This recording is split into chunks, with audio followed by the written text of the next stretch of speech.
First of all, just give us a broad overview on how you viewed that.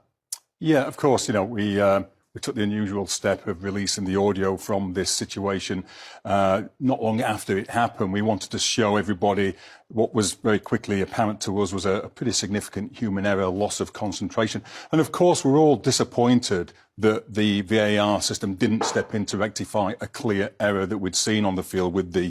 And of course, Wesley Fofana sent off in that game, their 8th red card this season in all competitions. Liam Rossini was asked about that in the subsequent bits of the interview and said, well, it's only 1 red card since he's been in charge. But once that happened, it just felt like it changed the dynamic of the game. And it was interesting, wasn't it? Because watching Palmer come off, we saw plenty of times under Maresca where he was unhappy. We talked about the medical directions as well. Yep. Why? Listen, you often have to change things when a player gets sent off, but why was he the fall guy? Yeah, because I think they went to a 4-4-1 and they had the 2 midfielders in the midfield, and then Enzo Fernandez had to do a job, and Neto.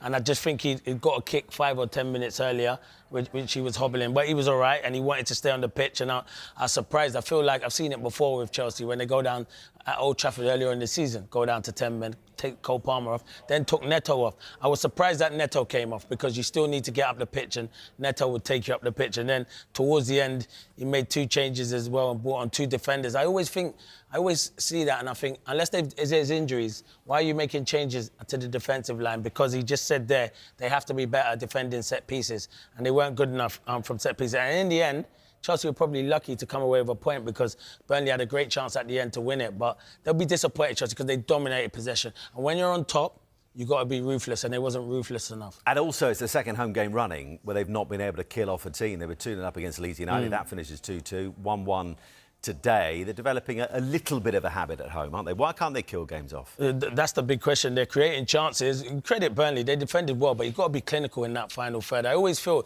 you saw it with Arsenal in midweek, 2-0. You need to go and get that 3rd or that 4th goal without a shadow of a doubt. And they didn't today, and you have to give huge credit to Burnley.